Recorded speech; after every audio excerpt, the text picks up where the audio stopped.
monde, tout ce qui se dira du haut de cet hôtel entre tes saintes mains. Je n'ai pas un parler facile, tu le sais, ni d'aujourd'hui ni d'hier. Plaise à toi, Seigneur éternel, de me oindre et me toucher ce soir, oh Dieu, afin que chacune de paroles qui sortira de ma bouche, Seigneur éternel, soit infusée de la puissance de la vie de Dieu. Quiconque entendra, Seigneur éternel, les choses qui seront dites soient révolutionnées dans son esprit. Manifeste ta puissance et fais éclater ta gloire au nom de Jésus. Amen. On acclame Jésus. Alléluia.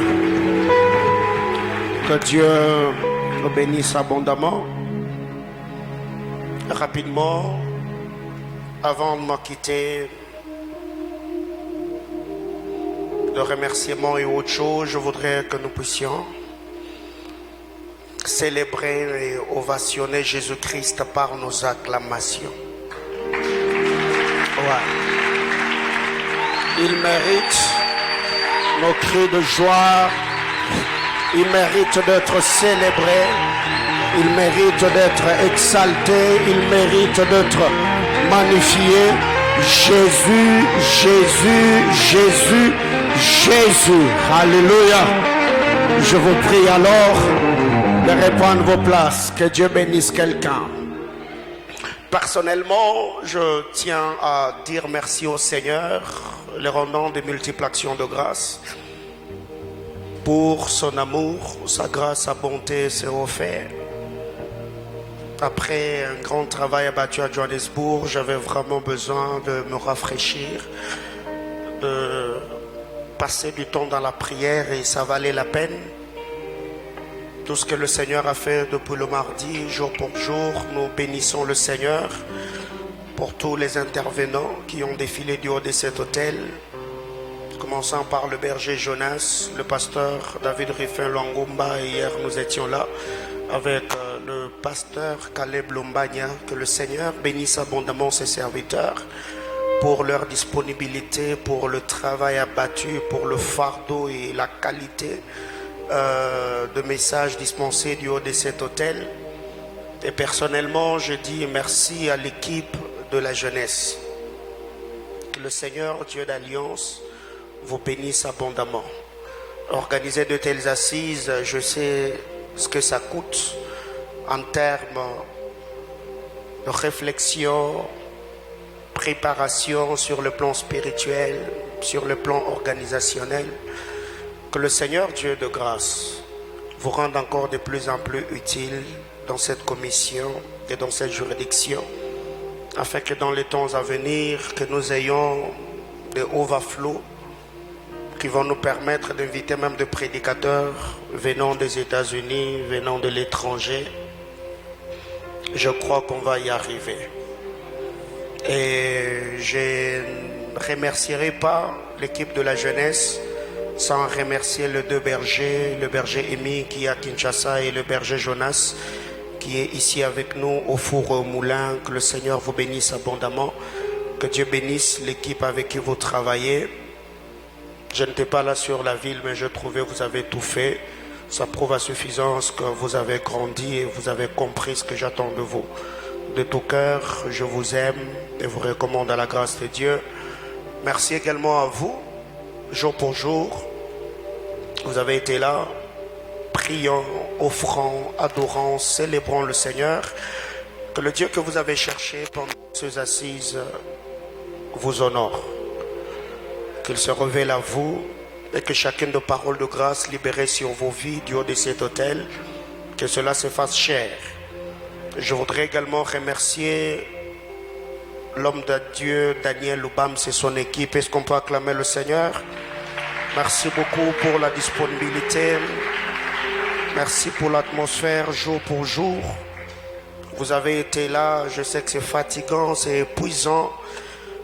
Que le Seigneur vous oigne davantage et vous rende utile dans son œuvre. Alors, on va lire la parole de Dieu. J'ai 3 textes ce soir, mais je crois qu'avec vous, nous allons lire seulement le texte de base et D'autres textes, je les lirai seul alors que vous serez assis. Ésaïe chapitre 51, le verset 9. C'est notre texte de base. Ésaïe chapitre 51, le 9e verset. C'est jusque là votre voisin est assis, à moins qu'il soit paralytique. Tu peux par la foi lui imposer la main, lui dire lève-toi, prends ton lit et marche. Ouais. Ésaïe chapitre 51, le verset 9. Vous êtes là? On peut lire ensemble 1, 2, 3, go. Réveille-toi, réveille-toi. Réveille-toi de force, bras de l'Éternel. Réveille-toi comme au jour d'autrefois. Dans les anciens âges, n'est-ce pas toi qui as bâti l'Égypte, qui transperça le monstre? Parole du Seigneur. Je nous prie de reprendre nos places. Réveille-toi. Réveille-toi. Réveille-toi de force. Ne te réveille pas seulement. Parce qu'en se réveillant, tu peux s'ensaler. En se réveillant, tu pourras être faible. Mais au-delà de te réveiller, bras de l'Éternel, réveille-toi de force. Parce qu'en te réveillant, nous t'avons fait réveiller parce qu'il y a des défis à relever. Nous t'avons fait réveiller parce qu'il y a des choses que tu dois faire. C'est comme l'histoire d'Actes des Apôtres, chapitre 12. Quand l'ange est entré dans la prison où Simon-Pierre était, il n'a pas seulement dit à Pierre, suis-moi et sortons. Il a dit à Pierre, mets le manteau sur toi. Réveille-toi, réveille-toi. Réveille-toi de force, bras de l'Éternel. Réveille-toi comme au jour d'autrefois. Si nous te réveillons, c'est parce qu'il y a des hommes qui ont besoin de te voir.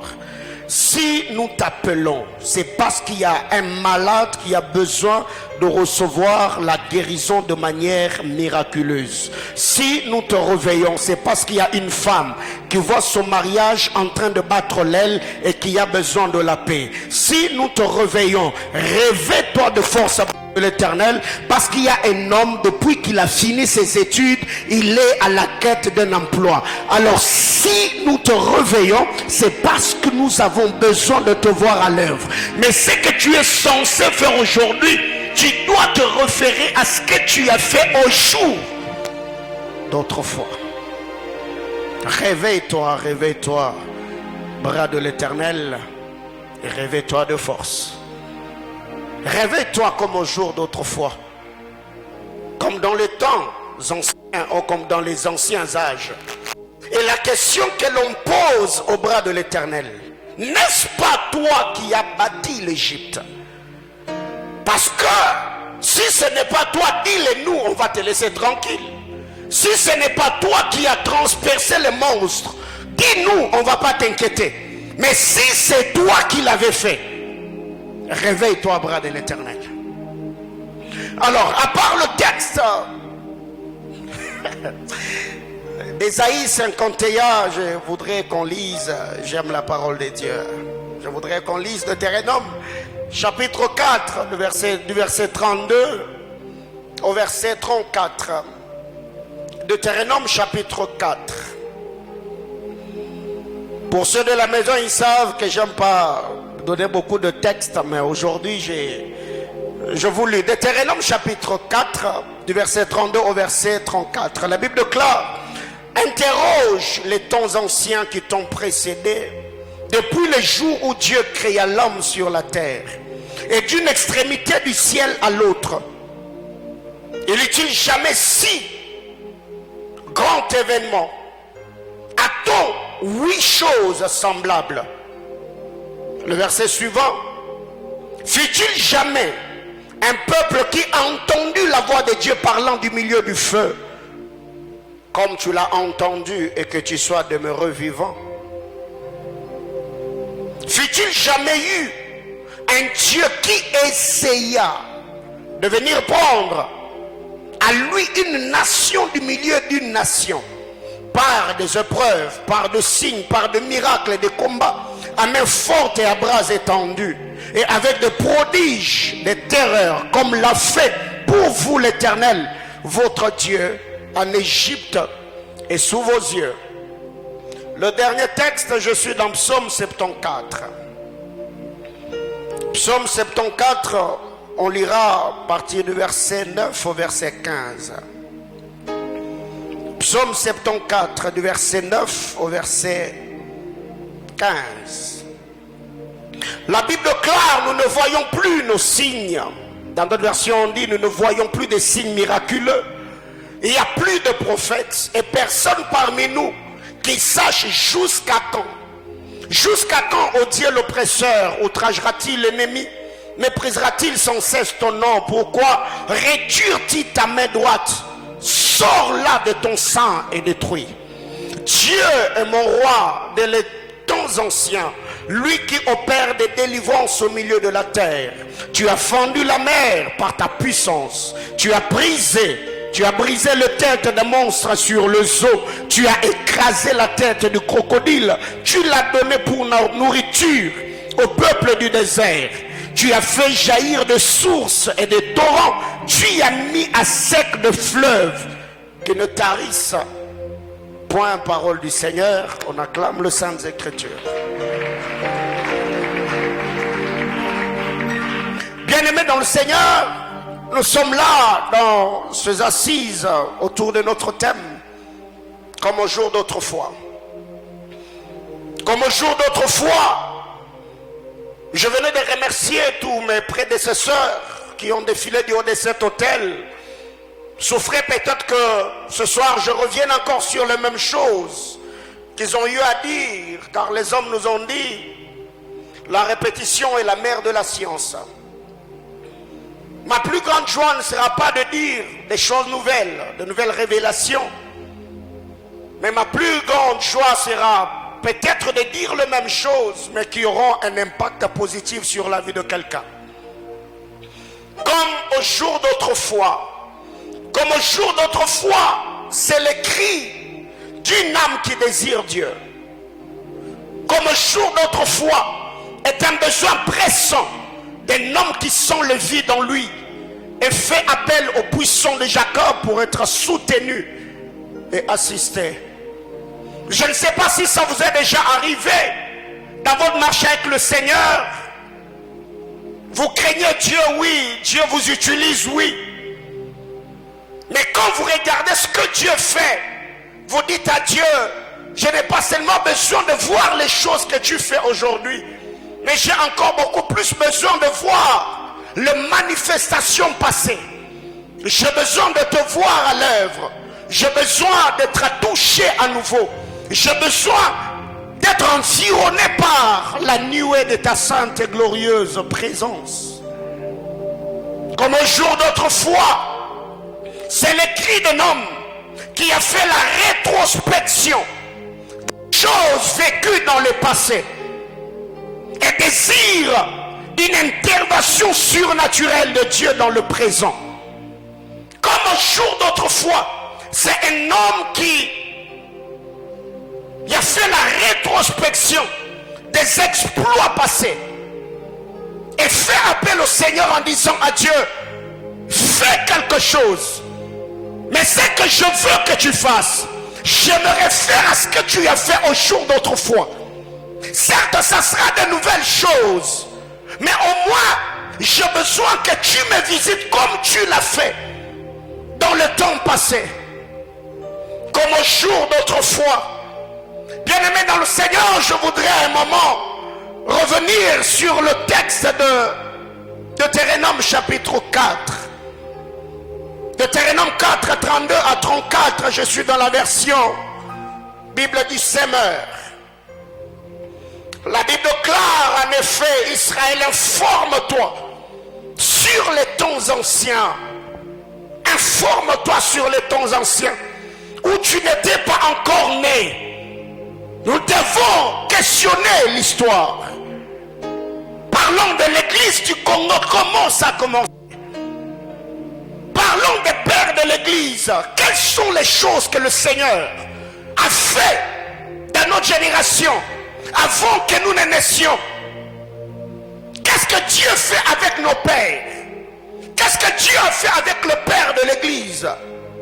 Nous devons questionner l'histoire. La Bible clare en effet. Informe-toi sur les temps anciens où tu n'étais pas encore né. Depuis le jour où Dieu a créé l'homme sur la terre. Informe-toi d'un bout du ciel à l'autre.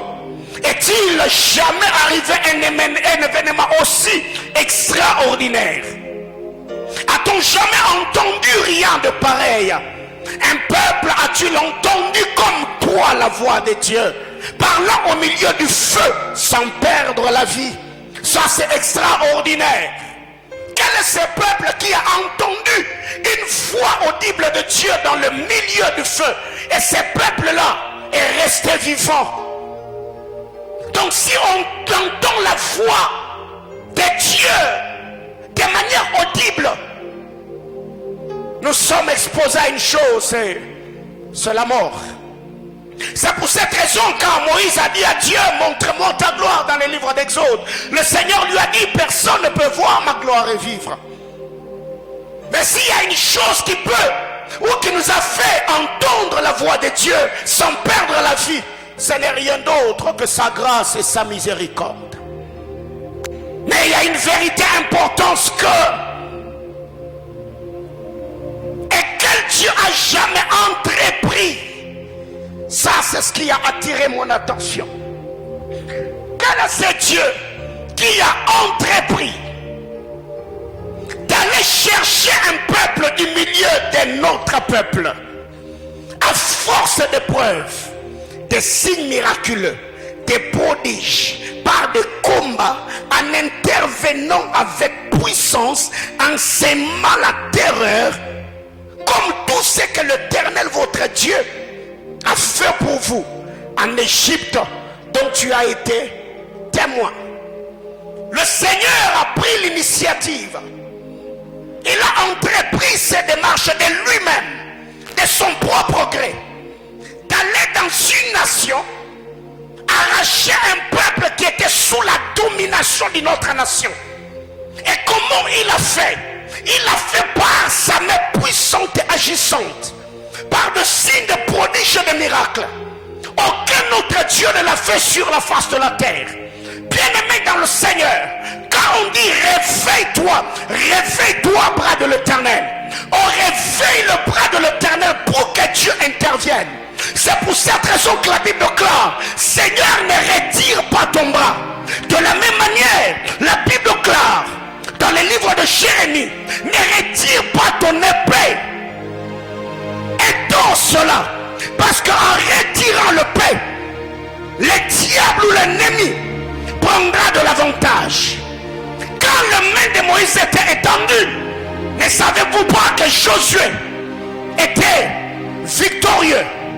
Mais quand la main de Moïse a baissé, Josué perdait. Réveille-toi, bras de l'Éternel. Réveille-toi de force. Qui a déjà entrepris cela? Si le Seigneur l'a fait de son propre gré, allant dans une nation pour faire sortir un peuple, Dieu est capable d'aller dans les mondes de ténèbres, là où le mariage, là où la santé, là où il y a la vie, là où il y avait la maternité, là où il y avait le travail, là où on avait bloqué quelque chose de quelqu'un. Dieu, avant la fin de ces cultes, la main du Seigneur s'étendra avec force afin de pouvoir libérer tout ce qui est à toi, ce que l'ennemi avait retenu, ce que le monde des ténèbres avait bloqué, au nom puissant de Jésus. Et j'entends quelqu'un me dire amen. Dieu a entrepris ce démarche. Il est allé dans une nation sans demander la permission. Bien-aimés frères, Dieu est un gentleman. Eh bien, il a envoyé Moïse par la voie diplomatique. Il a dit à Moïse, va dire à Pharaon qu'il laisse aller mon peuple. Mais je sais que ce gars-là est têtu, il ne va pas le laisser aller. Bien-aimés, écoutez, là où l'ennemi ne va pas céder à la voie diplomatique, c'est la voie de la force qui le fera sortir. Quelqu'un comprend de quoi je parle? Oui, là où la douce voie n'a pas pu, là où la voie diplomatique n'a pas pu, eh bien, le bras de l'Éternel sera étendu avec force. Et il y a des gens qui vont sentir le poids de la main de Dieu sur leur vie. Parce que toi, tu dois avoir un témoignage éloquent et célébrer la grandeur de Dieu. Et j'entends quelqu'un me dire amen. Alors, qu'est-ce que nous devons retenir? Je ne saurais pas m'attarder sur Psaume 74, parce qu'il y a des choses à dire.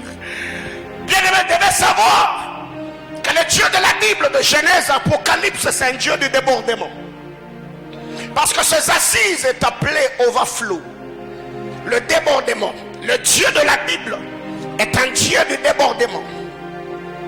Alors en lisant déjà la parole de Dieu, tout ce que Dieu a créé, tout ce que Dieu a créé et placé là-haut, et ce que Dieu a créé et placé sur terre, tout ce qui est sur terre est exposé à une chose: la loi de la reproduction ou la loi de la multiplication.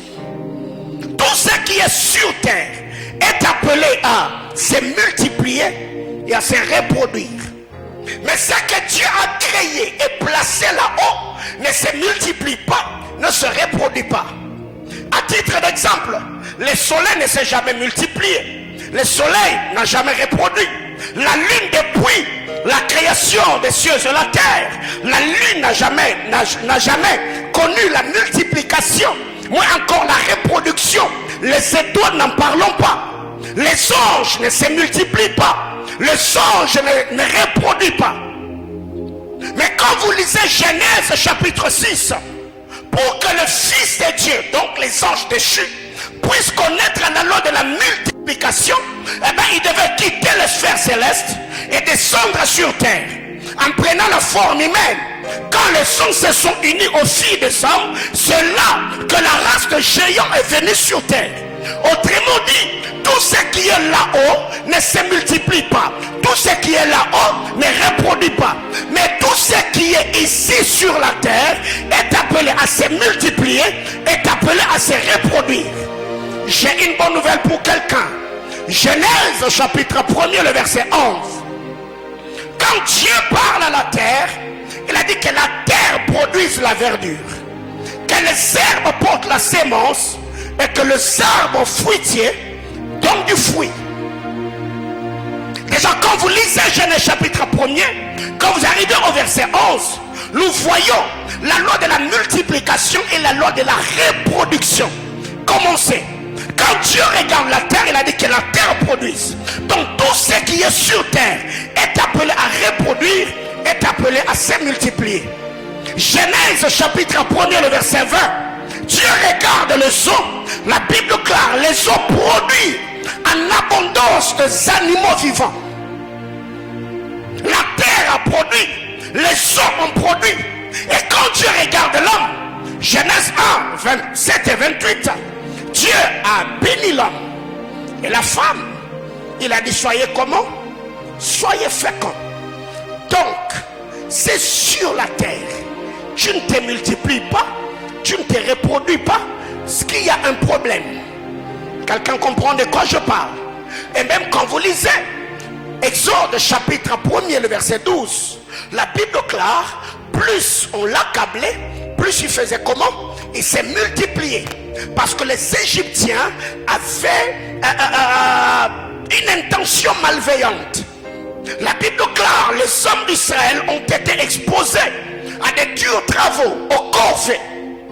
Parce qu'ils savaient que si les hommes travaillaient fortement et durement la journée, eh bien la nuit l'homme sera fatigué, il ne saura pas reproduire. Mais la Bible clare, plus on l'accablait, plus il s'est multiplié. Bien-aimés dans le Seigneur, la loi de la multiplication nous exposera à une chose, la grâce et la faveur de Dieu, pas d'abord à la conjoncture. En Égypte, de la conjoncture où le climat n'était pas favorable, mais parce que la grâce et la main de Dieu étaient sur eux, ils se sont reproduits au point où les Égyptiens ont eu peur. Qu'est-ce que je suis en train de dire? Quand vous lisez la parole de Dieu, le bien-aimé sauveur au jour de sa chair, quand il est arrivé, il n'en avait que 12. Il a commencé avec le 12, mais dans la chambre haute, ils ont quitté des 12 dans 20. Et quand il y a eu débordement et fusion du Saint-Esprit, ils ont quitté de 120 jusqu'à 320. Parce qu'en un jour, il y a eu la multiplication de 3000 âmes. Qu'est-ce que je suis en train de dire? Le garçon qui est venu avec 5 pains et 2 poissons, le Seigneur a multiplié cela au point où 5000 hommes ont mangé, sans compter les femmes et les enfants. Et par-dessus tout, il y a eu 12 paniers qui restèrent sans pourtant déterminer combien de pains et de poissons un panier pouvait contenir.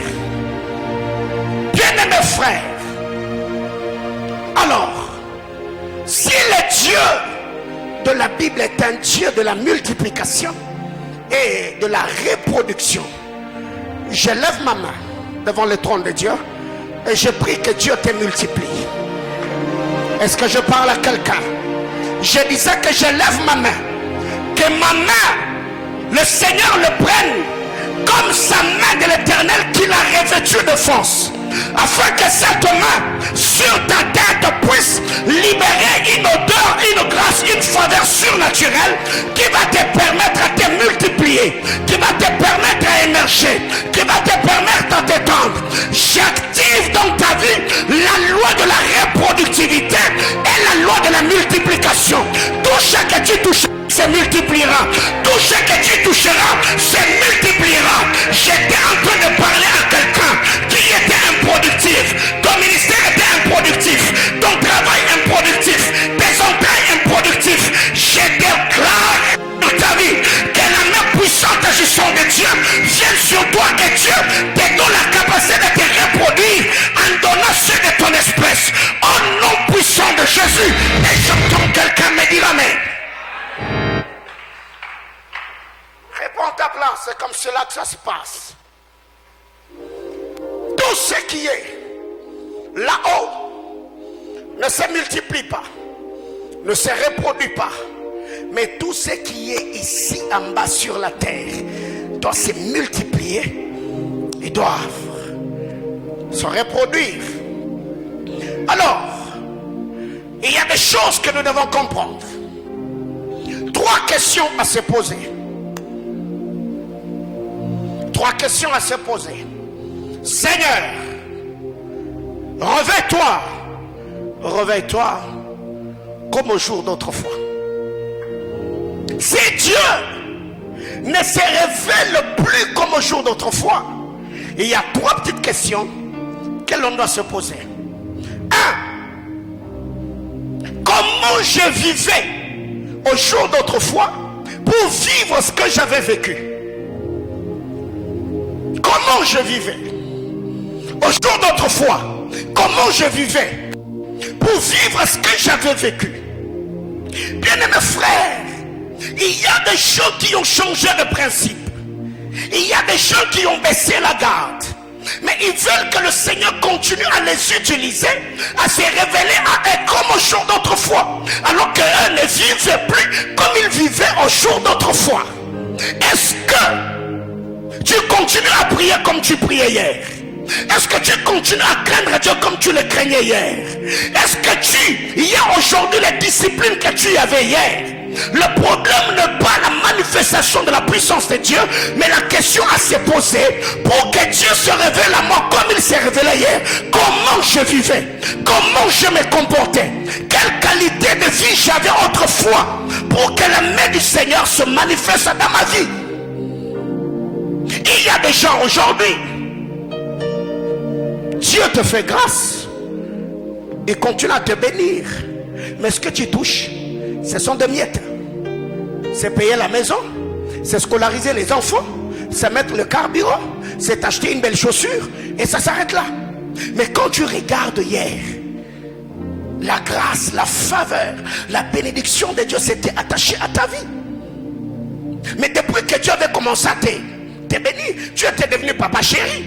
Tu ne respectais plus le principe de Dieu. Tu ne soutenais pas l'œuvre de Dieu. Tu ne bénissais plus tes parents. Tu ne payais pas ta dîme. Tu n'assistais pas les orphelins. Ta communion avec le Seigneur était devenue en don de si. Et une telle personne, pendant overflow, il va aussi crier en disant: réveille-toi, réveille-toi, bras de l'Éternel. Mais non, avant de réveiller le bras de l'Éternel, réveille-toi d'abord. Parce que c'est lui qui réveille le bras de l'Éternel, il doit lui-même être réveillé. C'est qu'avant d'accuser Dieu en disant: Seigneur, pourquoi tu ne fais plus ce que tu faisais au jour d'autrefois? Eh bien, la question à se poser: est-ce que moi je continue à vivre devant le Seigneur comme j'ai vécu au jour d'autrefois? Quelle est la dernière fois que tu as senti la sainte et glorieuse présence de Dieu? Quelle est la dernière fois que tu as cherché Dieu comme tu l'as cherché au jour d'autrefois? Quelle est la dernière fois que tu as payé le prix devant le trône du Seigneur? Aujourd'hui, hier, ce qui faisait notre force, on était des amateurs dans les choses de Dieu. Mais aujourd'hui, on est devenu tellement professionnel, ce qui fait qu'avec notre professionnalisme, on n'arrive plus à vivre ce qu'on vivait quand on était des amateurs. Le berger Jonas l'a dit, il y a des responsables, des hommes comme les Simon-Pierre, qui ont prié pendant 50 jours pour recevoir le Saint-Esprit avec le signe de parler en d'autres langues. Mais nous, au début, le parler en d'autres langues, c'était une grâce. Aujourd'hui, c'est devenu quelque chose. Mais non, non. Comment tu vivais au jour d'autrefois? Qu'est-ce qui a arrêté ou stoppé le coulement de la grâce et de l'onction de Dieu? Et c'est parmi les questions que je me pose toujours. Le frère Paulin, comment il vivait? Le prophète Paulin, comment il vivait? Et comment vit le pasteur Paulin? Parce qu'avant de devenir prophète, j'étais frère dans la maison de mon père, j'étais ouvrier. Comment je vivais? Ma vie c'était la montagne, maman Pati est là derrière. L'administrateur Carlos est là. Ma vie c'était les montagnes. Ma vie c'était des retraites. Je ne me souviens pas à Kinshasa quelle montagne mon pied n'a pas foulé. Et la première fois en 2015 que je foulais mes pieds à Colosi, ce n'était pas pour aller prêcher. On était avec lui à la montagne de Moussonoï. Je suis allé à Kasumbalesa et à peine même à Johannesburg. J'ai travaillé du dimanche au vendredi. Et le samedi, j'étais à la montagne de Zion. Par moment, je prends le temps de me poser cette question. Avant que je ne sois connu, avant que je sois là où je suis, comment je vivais hier? Et si je sens que je ne paie plus le prix comme je le faisais, je me retire et je dis à Dieu: garde mon cœur, je veux rester avant de Dieu. Je ne veux pas devenir conscient d'avoir une église, d'avoir un ministère, d'être connu. Ce qui compte, c'est d'être trouvé fidèle devant le Seigneur. Pas de combien de prophéties je donnais, pas de combien de révélations, pas de combien de gens j'ai fait tomber. Ça importe peu. Ce qui compte, c'est ma relation avec le Seigneur. Comment vous vivez? Et aujourd'hui, nous n'avons plus le temps de nous tenir devant le miroir et nous condamner nous-mêmes. Quand ça ne marche pas, on accuse l'église, on accuse le pasteur, on attaque la famille. Comment on vivait autrefois? Bien-aimés frères, chacun d'entre nous a une histoire avec Dieu. Et si tu es sincère avec toi-même, tu te rendras compte qu'il y a des choses que tu faisais hier que tu ne fais plus aujourd'hui. Alors n'accuse pas Dieu. Rentre à la case de départ, là où tu avais commencé ta marche avec Dieu, et tu verras que le Seigneur, lui, est resté en train de t'attendre là, afin que vous puissiez encore continuer la marche ensemble. Deuxième question à se poser: pas seulement sur ce que j'étais ou de comment je vivais, mais ce que je faisais. Première question, je suis en train de dire comment je vivais pour vivre ce que j'avais vécu. Deuxième question, c'est comment je faisais pour vivre ce que j'avais vécu. Bien-aimés frères, ce que vous devez savoir, Dieu, quand il te touche par la grâce. Mais après le toucher de la grâce, c'est un travail qui commence. Je disais que quand Dieu te touche, c'est le toucher de la grâce. Après qu'il t'ait touché par la grâce, il y a un travail qui commence. Il y a une vie qui doit commencer là. Alors la question s'est posée, ce n'est pas seulement ce que Dieu faisait au jour d'autrefois, mais qu'est-ce que moi je faisais au jour d'autrefois. Au jour d'autrefois, ta vie, c'était la retraite. Au jour d'autrefois, ta vie, c'était la méditation de la parole. Au jour d'autrefois, ta vie, c'était l'intercession. Au jour d'autrefois, ta vie, c'était l'adoration. Au jour d'autrefois, tu avais du mal à passer 4 heures, 5 heures devant la télé. Qu'est-ce que tu faisais en ces temps-là pour que Dieu te visite comme il t'avait visité? Là, nous n'avons pas le temps. Et très généralement, l'homme moderne n'aime pas quand on le met devant un fait accompli, le conscientisant pour lui dire, tu as ta part de responsabilité dans ce qui est en train d'arriver. Vous avez besoin qu'on vous dise, tu vas monter, tu vas escalader, Dieu va te propulser. Oui, c'est bien et bon, mais il y a la part de l'homme dans la manifestation de la gloire de Dieu. Le toucher de la grâce est une chose. L'ange peut venir et te dire, la femme de Manoah, tu seras enceinte. La visitation de la grâce. Mais pour que l'ange revienne, c'est la part de Manoah de prier. L'ange viendra et te dira, tu seras enceinte. Mais ne pas boire ni vin ni liqueur forte, ça c'est ta responsabilité. C'est ainsi qu'il y a des gens qui ont avorté leur Samson. L'ange est venu, il t'a dit, le Seigneur est avec toi. Tu ne boiras pas ni liqueur forte. Tu te dis non, comme le Seigneur m'a fait grâce, lui-même il va conserver l'enfant. Et tu commences à boire n'importe quoi. Et le Samson est avorté. Et là tu commences à condamner Dieu. Non, non, non, non, non, non. Chaque miracle est suivi d'une instruction qui doit être respectée. Qu'est-ce que tu faisais? Seigneur, comme au jour d'autrefois, Dieu veut le faire. Mais au jour d'autrefois, qu'est-ce que tu faisais? Aujourd'hui, tu es devenu un prophète X Pro Max. Tu n'as plus le temps de prier. Toi, tu pries sur WhatsApp. En train de lol, de m'der, mais en parlant d'autres langues.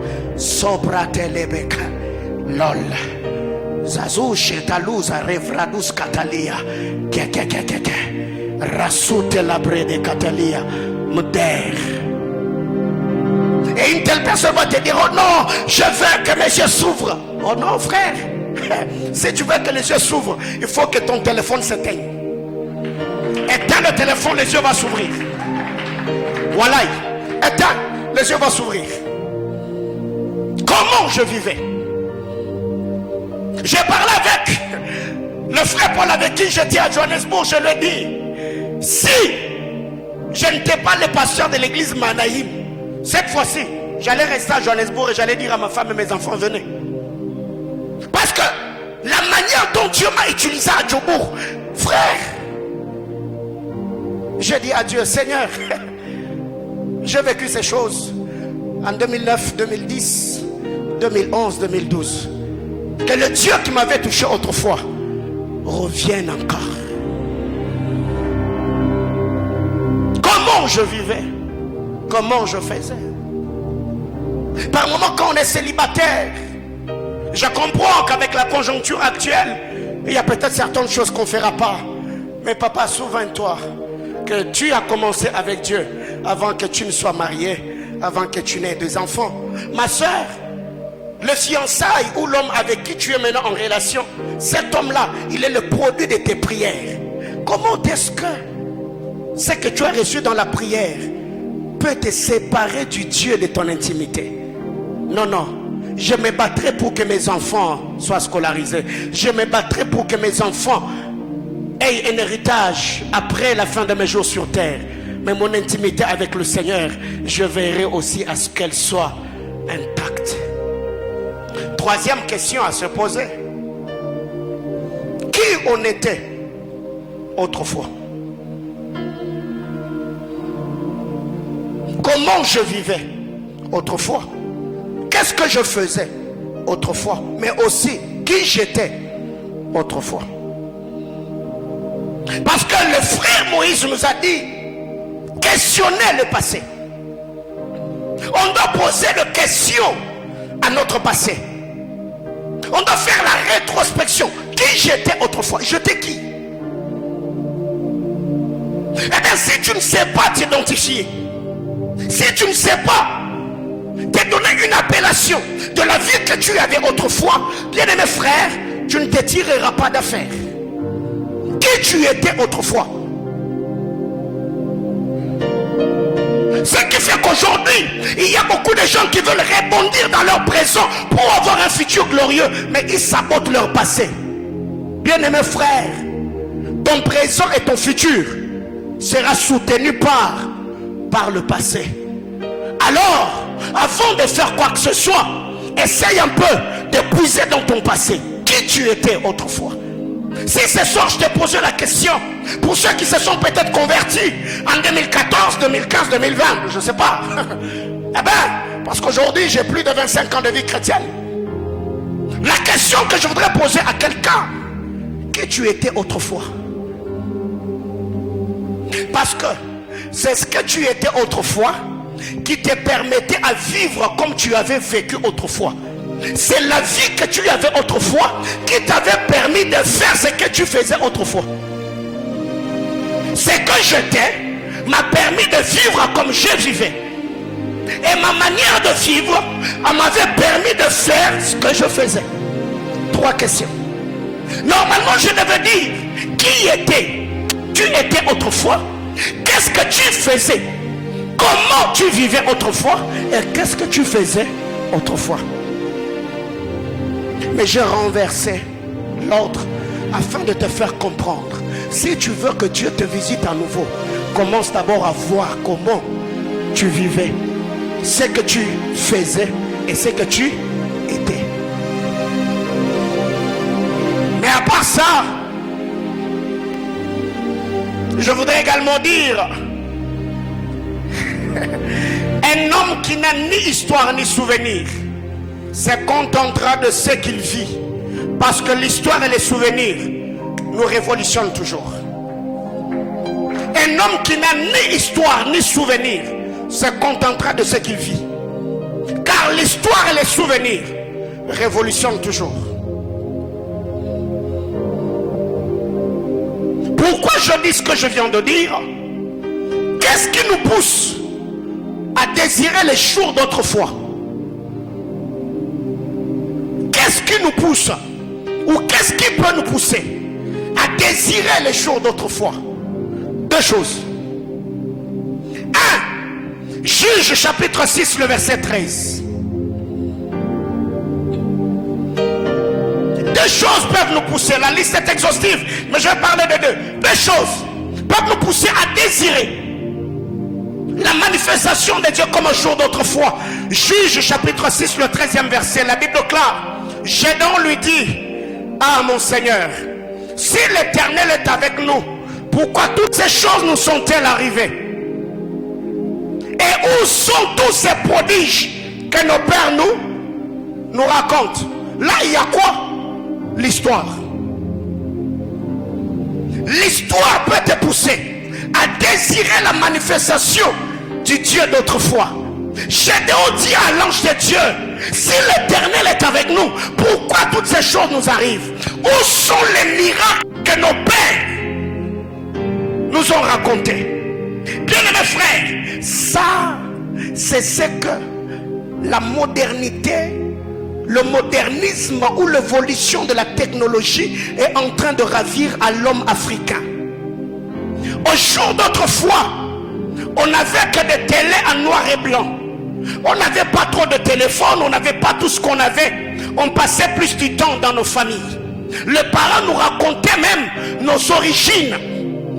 Ce qui fait que les enfants d'aujourd'hui, si vous lui posez des questions sur son ethnie, sur sa tribu et sur certaines choses qui se passent dans sa province, ils pensent qu'il est cultivé, il est développé, il est stylé en ignorant ces choses. Un peuple qui n'a pas l'histoire sera roulé dans la farine. La question que je pose à tous les sensés qui sont ici: vous êtes licenciés en la République démocratique du Congo. Est-ce que vous connaissez notre histoire?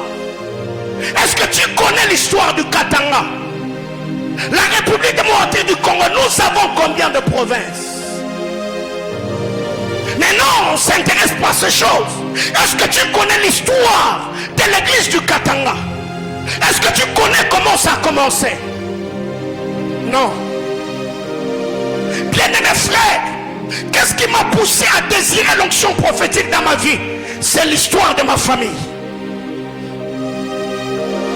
Omar, mon père est décédé en 99. J'étais en deuxième des humanités. Et le temps passé en famille, on m'a fait savoir, parce que j'étais tout petit quand mon père a servi Dieu comme prophète, on m'a fait savoir que mon père était prophète chez les Apostolo. Il était prophète là-bas. Et il avait atteint un niveau où quand il s'est réveillé le matin, il donne des instructions à ses femmes. Parce qu'il était polygame bien sûr. Et ma mère était la troisième. Il disait à ses femmes, à telle heure, il y a un homme qui viendra. Il est habillé comme ceci, comme cela.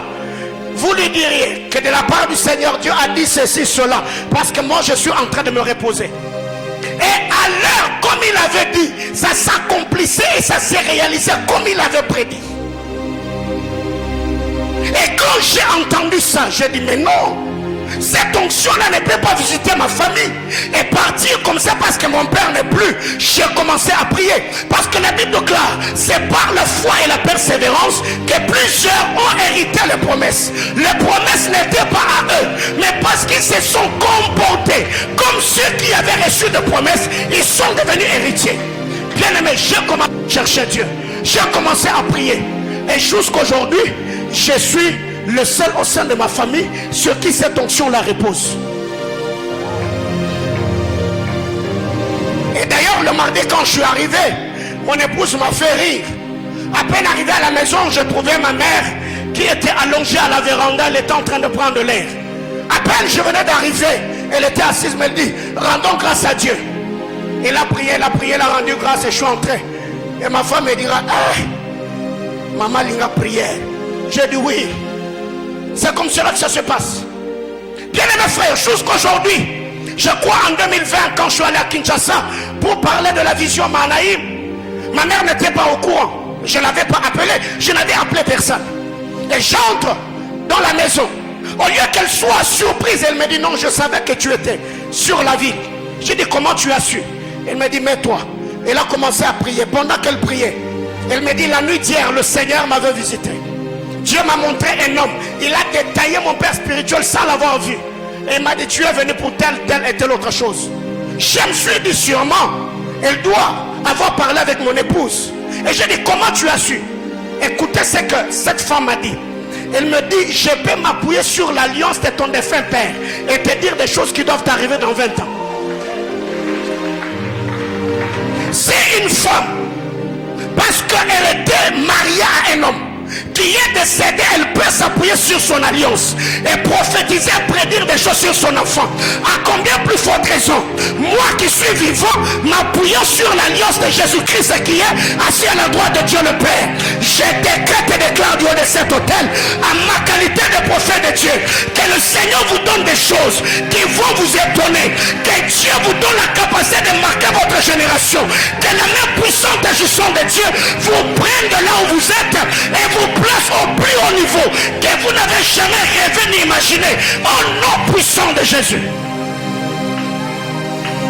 L'histoire m'a permis de réclamer l'onction qui a accompagné mon père. Un jour, ma mère m'a fait rire, elle m'a dit j'ai appris que tu prophétises, mais tu n'as jamais jusque-là atteint la dimension qu'avait ton père. J'ai dit, mais écoutez, ton mari prophétisait. Il ne donnait pas les noms des gens, il ne donnait pas le numéro téléphonique des gens, il ne donnait pas les adresses des gens. Bon, c'est un être normal qu'elle puisse soutenir son mari parce que c'est son mari. Mais je me dis, mais écoutez, lui c'est son mari, moi je suis son fils. Donc ce n'est que normal. La manière dont Dieu a utilisé le père, je sais parce qu'il était mon père, je vais y arriver. Est-ce que quelqu'un est là ce soir? Bien mes frères, questionnez le passé, posez des questions. Chers parents, ayez le temps de parler avec vos enfants. Parlez avec vos enfants. Expliquez à vos enfants ce que vous avez comme alliance, les hôtels que vous avez bâtis.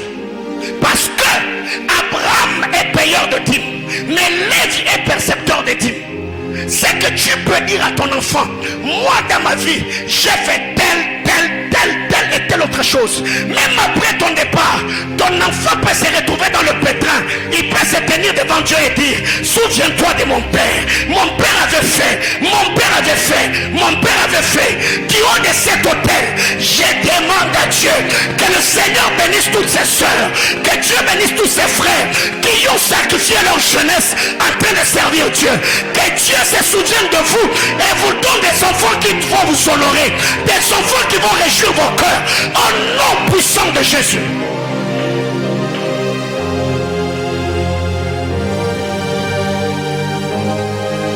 Faut questionner l'histoire.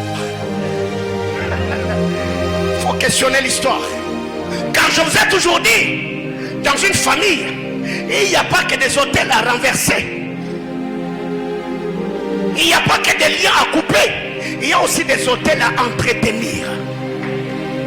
Parce qu'aujourd'hui, avec cette histoire de renverser les hôtels, on renverse même des hôtels qui soutiennent nos destinées. Non, non, non, non. Tous les hôtels n'est pas à renverser. Il y a des hôtels à entretenir. Quelqu'un comprend de quoi je parle? Voyez-vous, si l'autel de l'Éternel n'était pas renversé à la montagne de Carmel, ça allait encore faciliter la tâche à Élie. Mais lui a fait le sale boulot parce que ceux qui ont vécu avant lui, ils n'avaient pas entretenu l'autel. Quelqu'un comprend de quoi je parle? Mais écoutez, nous avons Dieu avec nous. Et il est grand temps que les hommes sachent, reconnaissent que tu appartiens à l'Éternel Dieu des armées. Du haut de cet hôtel, Mouami, je demande à Dieu que le Seigneur te donne au-delà de tes attentes. Que quand tu vas voir certaines choses, que tu te dises non, ça ne figure pas dans ce que moi j'avais comme programme. Le Seigneur te surprendra. Et je l'ai dit à ma qualité de prophète, pas comme un décret, mais comme une parole prophétique qui va te réclamer au nom de Jésus.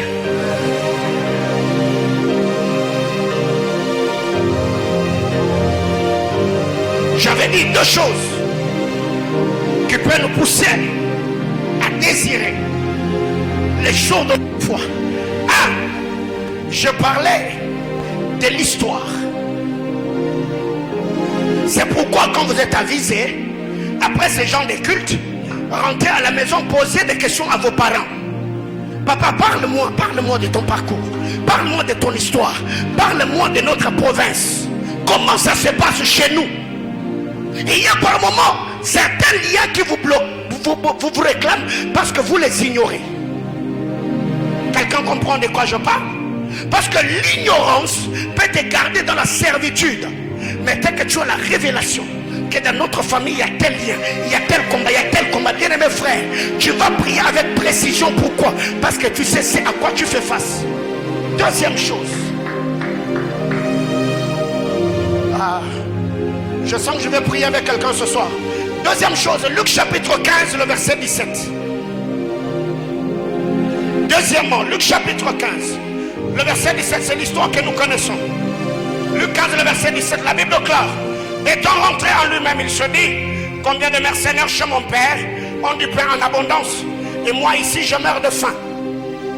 La première des choses qui peut nous pousser à désirer les jours d'autrefois, je disais, c'est le souvenir. Non, l'histoire. La deuxième des choses, c'est les souvenirs.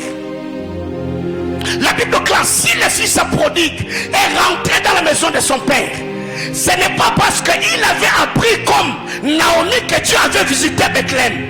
Non, parce qu'il est rentré en lui-même. Il a dit non, dans la maison de mon père il y a le pain.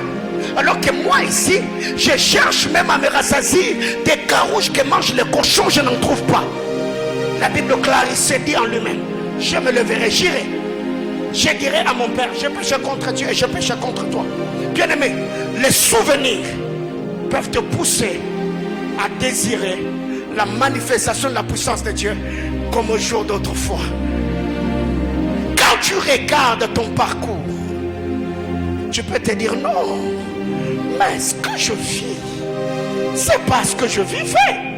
Ce que je vis, ce n'est pas ce que Dieu m'avait dit. Rentre un peu en 2010, rentre en 2011, revois la manière dont tu avais commencé ta vie de couple. Regarde comment à un moment certaines opportunités, certaines portes étaient ouvertes. Mais non, comment expliquer que maintenant le Seigneur est toujours sur le trône, le ciel est toujours bleu, c'est toujours moi? Comment expliquer que les choses que j'ai vécues autrefois, je n'arrive pas à les vivre? Comment expliquer que les sommes que j'ai touchées autrefois, je n'arrive plus à les toucher? Comment expliquer que l'onction que je sentais autrefois, je ne les sens plus? Les souvenirs.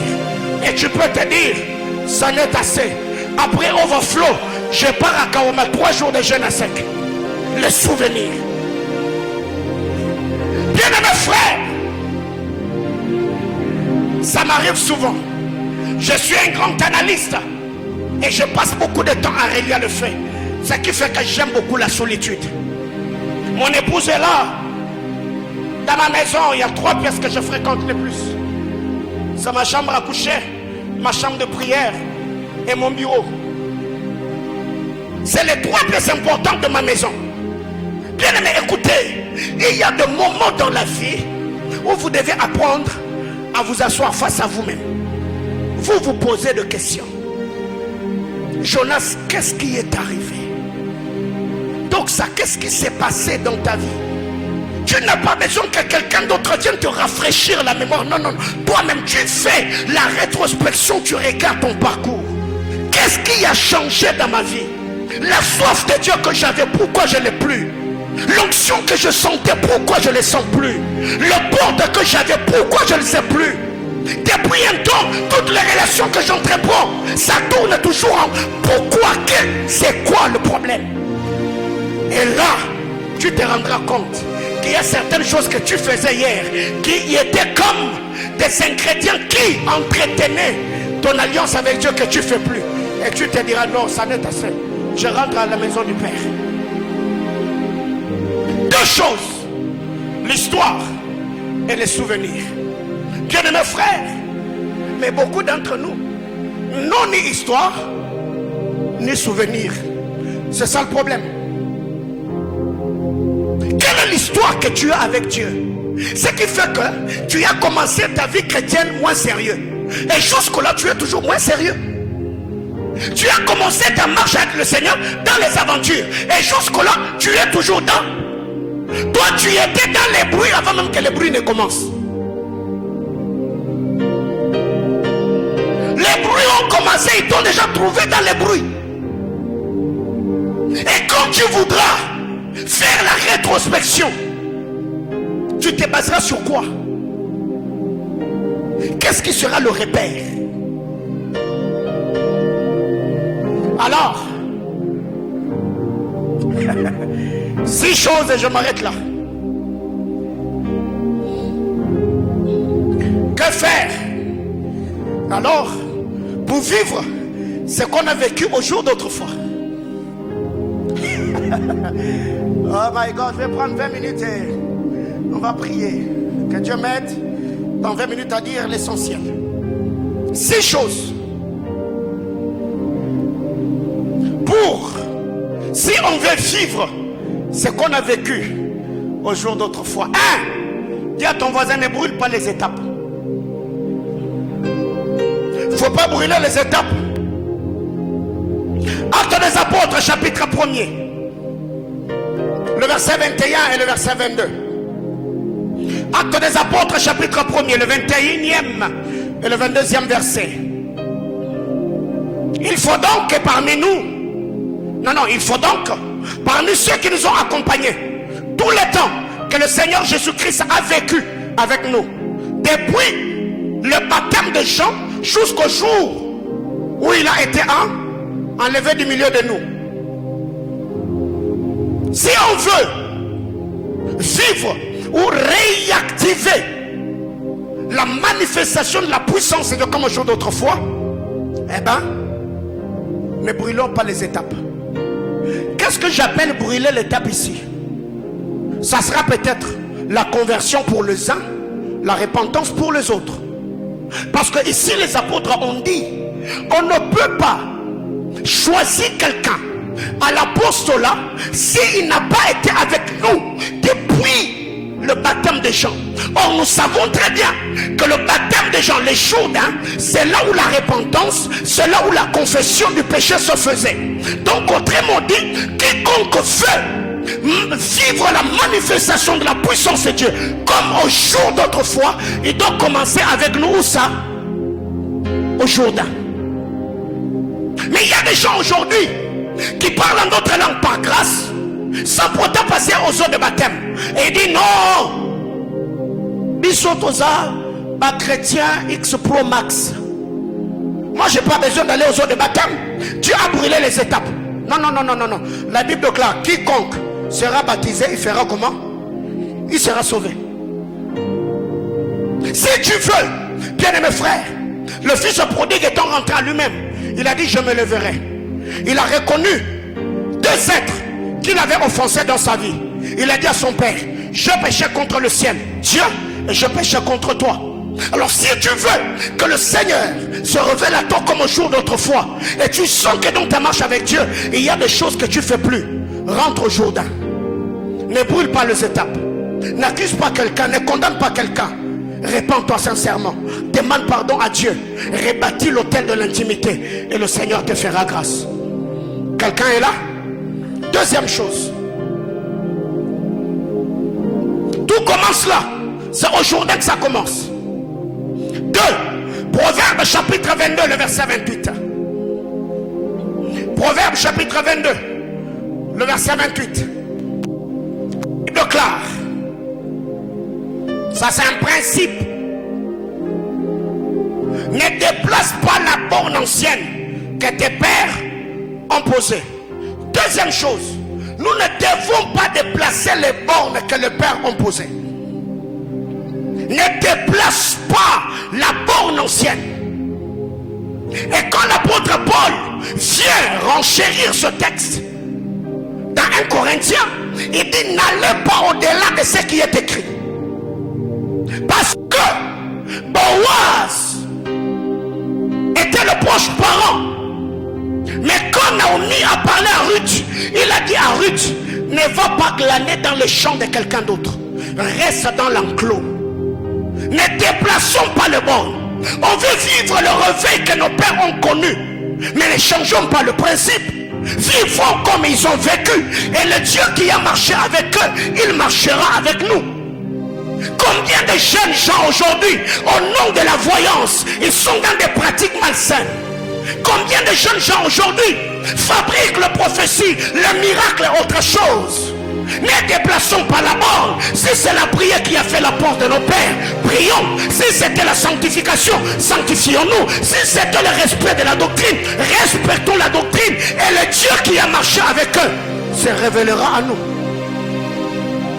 Ne déplace pas la mort. Nous devons glaner dans le champ de Boaz. C'est là qu'il y a la vie. N'allez pas au-delà de ce qui est écrit. Restons dans la saine doctrine. Et le Seigneur se révélera. 3.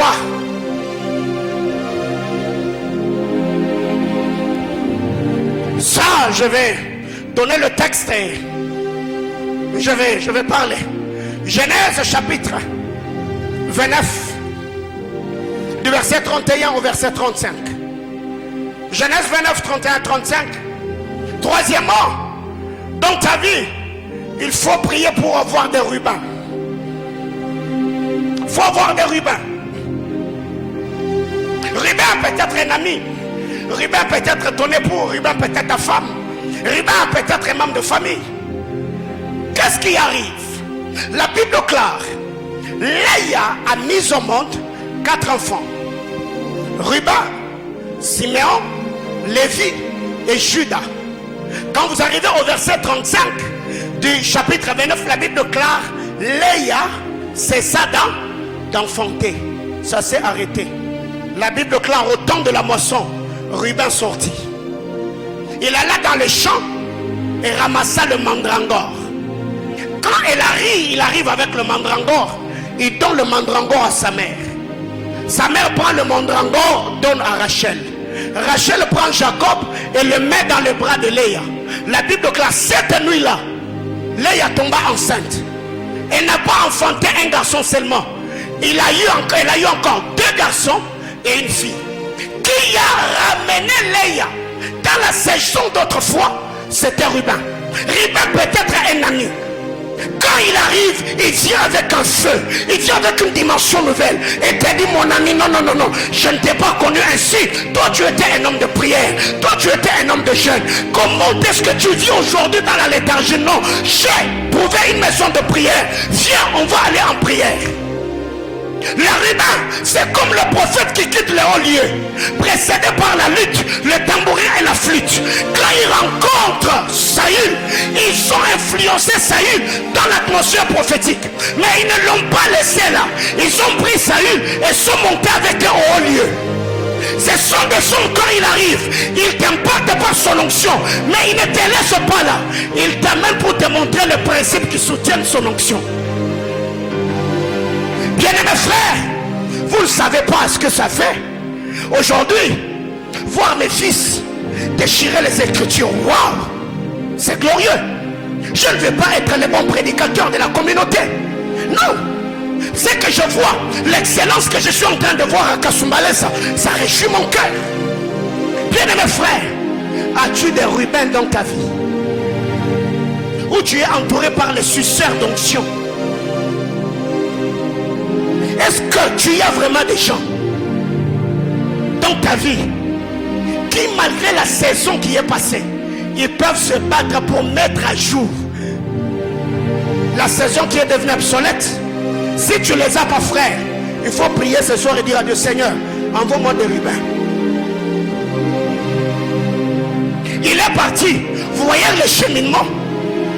Cette nuit-là, Jacob devait dormir chez Rachel. Mais parce que Ruben a mis quelque chose dans le main de sa mère, le mandrangore a permis à Rachel, à Léa, de gagner Jacob. Et Ruben ne savait pas que Léa, c'était cette nuit-là, la nuit de la fécondité. Bien-aimé frère, tu peux, toi, tu es dans ta saison mais tu sens rien. Quelqu'un peut venir, il te connecte à une relation qui te permet de... Oh non, que Dieu nous donne des Ruben, frère. Que Dieu nous donne des Ruben. Que Dieu nous donne des Ruben. Tu y as peut-être quelqu'un, lui n'est pas compétent comme toi. Il est intelligent mais il ne parle pas l'anglais. Mais toi tu es intelligent et tu parles anglais. Derrière lui tu peux avoir une porte. Il te met en relation avec quelqu'un. Et la relation t'ouvre la plus grande porte de ta destinée.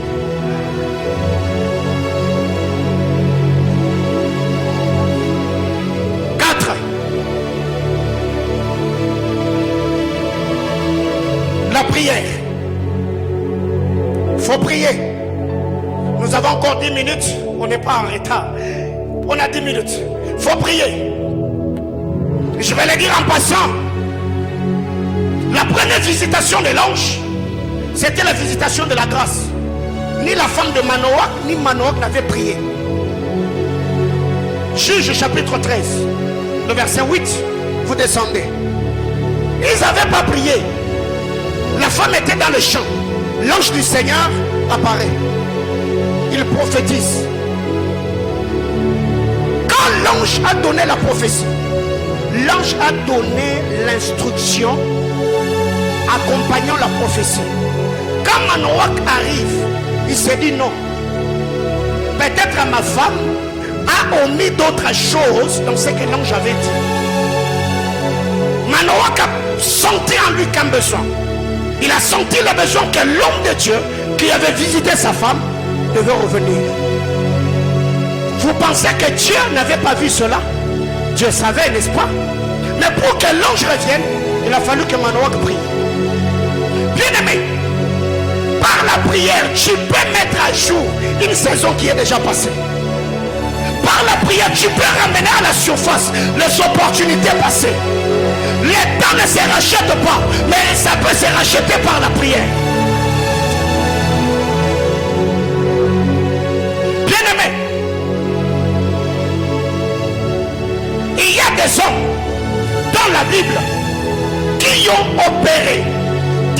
comment face au temps. Il y a Josué. Josué, lui, il a arrêté le soleil.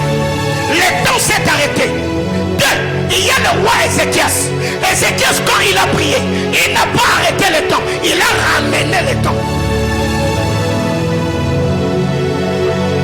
Bien-aimé frère, si tu sens que tu y as des choses à faire, mais l'ange est en train d'avancer, tu peux dire à Dieu, oh mon Dieu, prolonge mes jours, parce que j'ai des choses à faire sur terre. Si toi le temps était déjà passé, tu peux dire à Dieu, Baba, comme Ézéchias, ramène-moi le temps, les opportunités passées. J'étais distrait, nous sommes dans un qui dit, nous avons besoin. Oh my God. Il faut les animer, il faut les songa. Bien-aimé frère, prie jusqu'à ce que toi-même tu vas devenir une prière. Dis à ton voisin, prie jusqu'à ce que tu deviennes une prière. Qu'est-ce qui arrive? Il y a des gens qui ne savent pas ramener les saisons passées. Non, c'est possible de ramener les saisons passées. Un moment dans ta vie, tu es tombé sur des contrats, sur des relations, mais au jour d'aujourd'hui, ça ne vient plus. Non. Que l'ange qui a parlé à ma femme fasse quoi?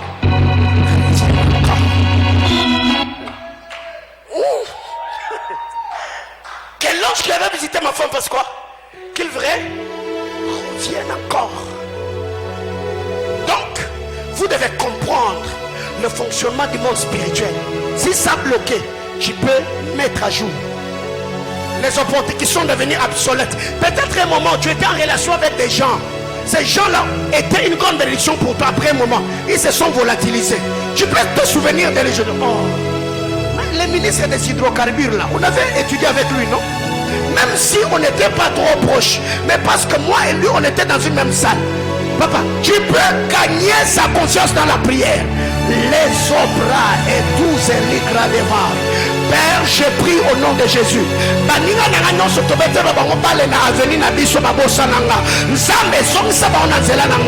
Parce qu'il faut ma parole.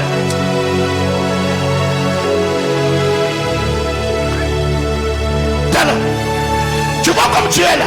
Partout où tu iras, on commence à la gagner jamais. Hey. Même si tu as l'intention de m'oublier, tu vas jamais. Parce que nous sommes là pour nous.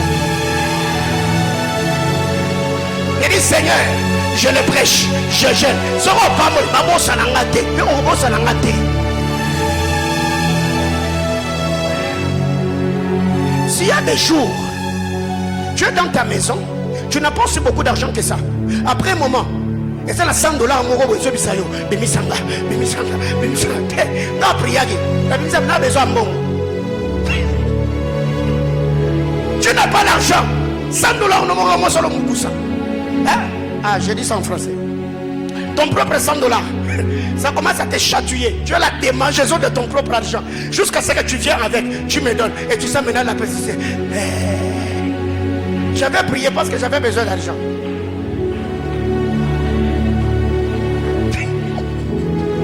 Il ne faut pas faire ça. C'est ramené bongo. So cheboy, frère. Alléluia. J'ai parlé de quoi de là? De la prière. La prière peut remettre à jour les choses passées. Peut-être, bien aimé, écoutez, il y a même des opportunités qui t'étaient passées parce que tu étais distrait, que tu peux ramener à jour. Tu dis à des seigneurs, maintenant j'ai compris. C'est que tu attendais de moi. Donc tout ce qui je n'ai pas pu maximiser pendant que j'étais distrait, ramène-le. Je vais maximiser le temps et te servir avec frère. Dieu est capable de ramener. N'est-ce pas quand vous lisez la Bible, la hache est tombée dans les eaux, n'est-ce pas? Or, c'est seulement dans la juridiction d'un homme comme Élisée qu'un fer peut surnager par le bois. Ça ne s'explique pas. Et où ça? Dans la mer. Ça ne s'explique pas. Si au temps de Moïse, l'homme de Dieu Rifon l'a dit, un bois a pu assainir les eaux amères. dans la juridiction d'Élisée, Élisée par un poids, il peut faire surnager un fer.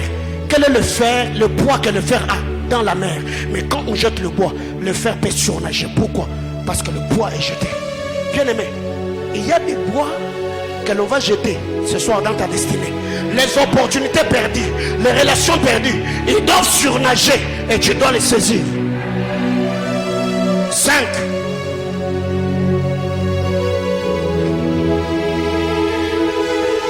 Le pardon. Pardonner peut ramener à la surface. Job chapitre 42, du verset 7 au verset 15.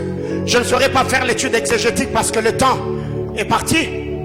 La Bible déclare, Dieu a dit à Job, pardonne tes amis. La Bible dit, Dieu restaura Job après avoir prié pour ses amis. Bien aimé, il y a 2 personnes qui t'ont offensé. Ne fais pas de ton cœur une prison. Pardonne-le. Libère-le ton cœur. Continue à faire ta vie. Et il y a d'autres relations qui sont obsolètes. Cette personne-là n'était plus utile dans ta vie. Dieu a voulu te donner des relations nouvelles. Maintenant tu restes en train de te morfondre parce que XY est parti. Mais non, si XY est parti, essaye un peu de voir lui. Après leur départ, combien d'autres bonnes personnes sont entrées dans ta vie? Voyez-vous? Et depuis un temps, je me suis rendu compte, ceux qui sont venus sont en plus grand nombre que ceux qui sont partis. Et ton leader, je me suis dit, ok, j'ai eu mal, mais je regarde un peu autour de moi. Oh, je me suis dit, papa, maman, frère, et on est là. Alléluia. Dis à ton voisin, pardonne. Dernière chose, apprends à bâtir des hôtels dans la vie de ceux qui sont dans leur saison. Apprends à bâtir des hôtels dans la vie de ceux qui sont dans leur saison. Je reviens encore sur le texte de Léa et Rachel. Qu'est-ce qui arrive?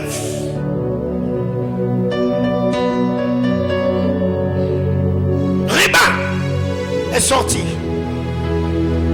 Il a le mandrangore. Il prend le mandrangore. Il donne à sa mère. Léa avait déjà eu 4 enfants. Rachel n'avait jamais mis au monde. Si Jacob passe nuit chez Rachel, Rachel, elle n'était pas dans sa saison de fécondité. Donc, ça sera une peine perdue. Il y a eu donnant. Parce que le mandrangore, dans la pensée sémitique ou la culture sémitique ou la culture juive, le mandrangore était un aphrodisiaque qui stimulait la fécondité chez une femme qui n'arrivait pas à mettre au monde. Même si Rachel, tu mangeais le mandrangore cette nuit, tu ne sauras pas mettre au monde. Parce qu'il faudra du temps que le mandrangore puisse stimuler tes hormones afin que la sémence de Jacob puisse te féconder. Mais qu'est-ce que Rachel fait? Léa regarde et dit, oui, moi j'ai le mandrangore. Je suis dans ma saison de fécondité. Mais je n'ai pas aussi un homme qui peut me féconder. Alors Rachel est dans le besoin. Moi aussi je suis dans le besoin. Qu'est-ce que je fais? Je donne à Rachel ce qui va stimuler ses hormones. Mais je prends aussi à Rachel celui qui va...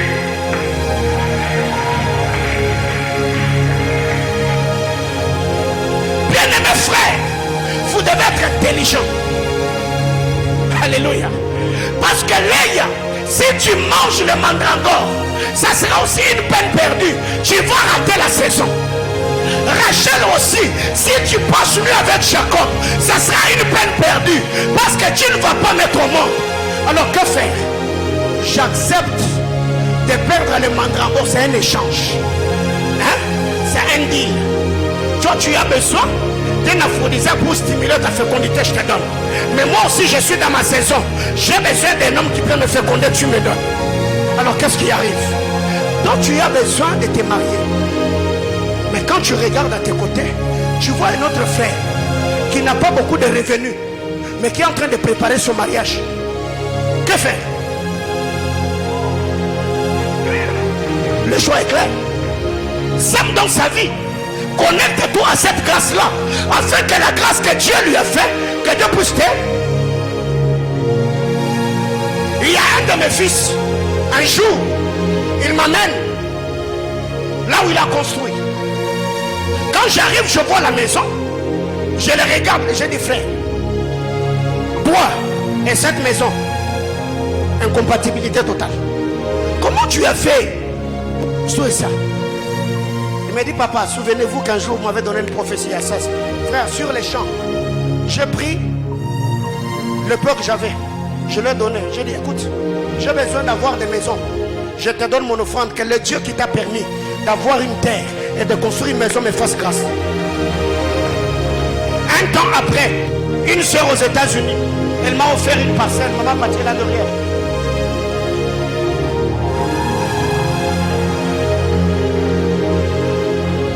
Il y a des hommes providentiels autour de vous en qui vous êtes censé investir.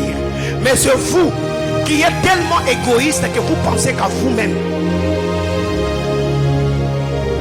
Si Abraham mange la dîme, Lévi continuera à payer la dîme comme Abraham. Mais si Abraham paye la dîme, Abraham perd pour un moment. Et il va permettre que toute une nation paye la dîme à Lévi. Le choix est clair. Manger ma dîme ou permettre à mon petit-fils de manger des dîmes. Parce que ce que tu donnes à Melchisedec détermine ce que le peuple qui adore Melchisedec va te donner. Abraham a payé à Melchisedec la dîme de tout. Et en Israël, ceux qui adoraient Elohim payaient aussi la dîme de tout.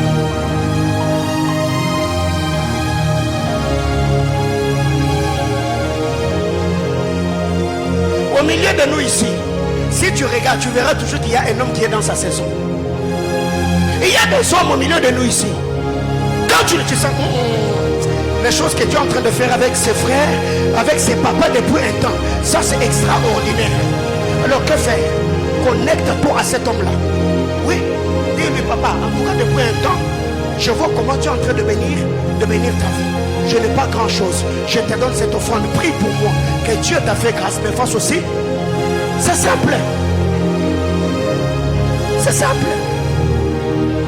Frère, c'est simple. Dis à ton voisin, c'est simple.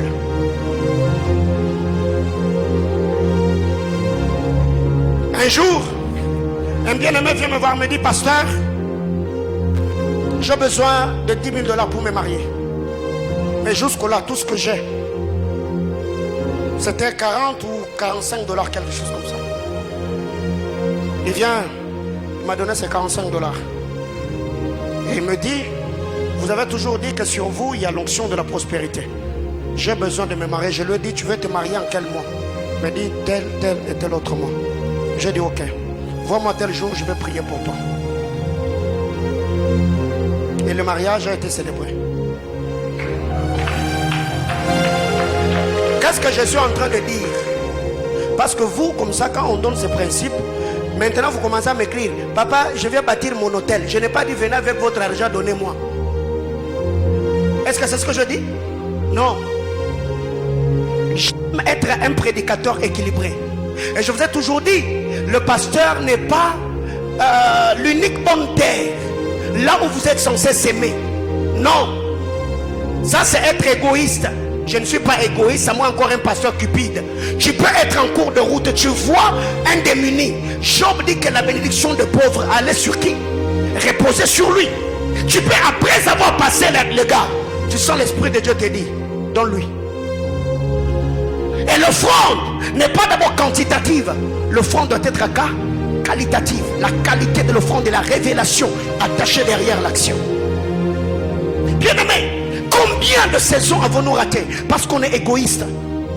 Combien de saisons avons-nous raté parce qu'on est tellement attaché à l'argent? Attaché, trop attaché à l'argent. Bénissez les hommes et vous verrez comment Dieu va bénir vos vies. Que Dieu nous bénisse abondamment.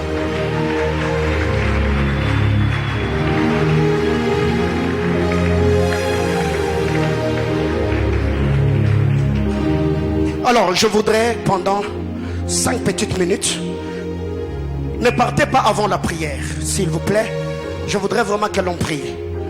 Dans 10 minutes, on vous libère. Il est 18h36. Donc dans 10 minutes, on vous libère. On ne va pas aller au-delà de 19h. Non. Nous avons beaucoup débordé depuis le début. Mais je voudrais que nous prions pendant 5 minutes par rapport à ces 6 choses. Prends la position qui va t'arranger. Le premier jour, le berger Jonas a fait le service de puissance. Le deuxième jour, le pasteur Rifin m'aimant. Hier, alors aujourd'hui, je ne viens pas encore pour vous imposer le main. Mais je voudrais que toute le main qu'on a mis sur ta tête, que tu puisses maintenant dire à Dieu, Seigneur, fais-moi grâce. Je veux que toutes les saisons passées, que tu m'aides à récupérer le retard de la vie. Est-ce que quelqu'un peut-il élever la voix, prier le Seigneur? Parle à Dieu. Élève ta voix, prie. Prie le Seigneur, prie Dieu. Prie Dieu. Si tu ne sais pas arrêter ton soleil, tu peux ramener le temps en arrière. Ézéchias a demandé ce signe à Dieu. Il a dit que le soleil recule de 10 degrés. Et le soleil recula. C'est possible. La Bible déclare qu'Élie était un homme de la même nature que nous. Est-ce que quelqu'un peut-il se sentir libre ce soir? Invoque le Seigneur et dis à Dieu, à ma Père, je veux voir la manifestation glorieuse de la puissance. La manus kata replaus a luchemia de bas. Britannia la gradus que livete no mirapli de la sonique. Raclatoni de la Sophie repli de la sonique. Raphaël de la Sopalia tout de l'Orilansoni. Il y a quelqu'un qui est dans ta saison, dans sa saison à tes côtés. Tu peux toucher, chercher cet homme-là, le tenir main par la main et lui dire prie pour moi. Nous sommes dans une juridiction prophétique. Tu peux sentir, il y a quelqu'un, il est dans sa saison. Dieu lui a donné un mariage. Miraculeusement, tu as appris qu'il travaille. Dieu l'a guéri. Dieu l'a visité. Tu peux chercher cette personne-là et le tenir par la main en disant à Dieu, Seigneur, fais-moi grâce. Seigneur, visite-moi aussi. Seigneur, impacte-moi aussi. Le berger Jonas le mardi, il nous a parlé du vase communicant. Est-ce que tu peux prier le Seigneur? Cet homme-là peut être ton vase communicant. Cette femme-là peut être ta vase communicante. Élève ta voix, prie le Seigneur. Soyons sensibles dans la maison ce soir. Sens-toi libre dans la présence de Dieu. Dis à cet homme-là, homme de Dieu, prie pour moi. Je sens que tu as la clé de ma saison. Je sens que tu es une bonne terre. Je me tiens devant toi. Élève ta voix, prie pour moi. Invoque ton Dieu en ma faveur. Yes.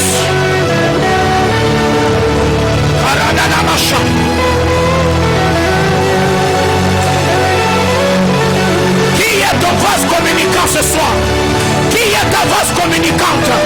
Est-ce que tu peux te sentir libre en disant à Dieu, ça peut être un papa, ça peut être une maman, ça peut être un frère ou une soeur. Connecte-toi à cet homme-là. Dis-lui, j'ai vu comment Dieu t'a honoré par le mariage. Prie pour moi aussi. Car un homme qui a été visité par Dieu est une référence, est une bonne terre. Est-ce que tu peux lever ta voix et dire à Dieu ce soir, Seigneur, honore-moi comme tu l'as fait. Tu peux aujourd'hui prier en disant, le Dieu d'Abraham, le Dieu d'Isaac et le Dieu de Jacob. Parce que ces hommes-là, ce sont des références, des hommes qui ont été visités par Dieu. Tu peux ce soir citer même le nom de quelqu'un en disant, le Dieu de Marcelo Tounassi, le Dieu de l'apôtre Roland Gallo, le Dieu de tel homme de Dieu. J'ai besoin que tu sois mon Dieu. J'ai besoin que tu marches avec moi. Est-ce que tu peux prier? Est-ce que tu peux appeler Allah da Chambre? Ayaturani Avaka. Comme jour d'autrefois, comme un jour d'autrefois, comme un jour d'autrefois, comme un jour d'autrefois. À ma Père, bénis mon ministère, comme un jour d'autrefois, comme au temps de mes pères, comme au temps de mes pères, comme au temps de mes pères. Éternel Yahweh, fais avec Manaïm ce que tu fais avec compassion, ce que tu fais avec Philadelphie, ce que tu fais avec la borne, ce que tu fais avec Parole du Salut, ce que tu fais avec Bethel. Oh Dieu de gloire, tu es le Dieu de mes pères. Je prie au nom de Jésus, Adonai le roi de gloire, accompagne-nous Seigneur, ne nous laisse pas seuls, visite-nous Abba, les bras, Ralikalia, Arabna Sharaba, Karito Sania, Ratanamaya. Yes sir. Qui est ton vase communicant? Qui est ton vase communicant? Qui est ton vase communicant? Il y a sûrement une maman au milieu de nous. Tu es en train de le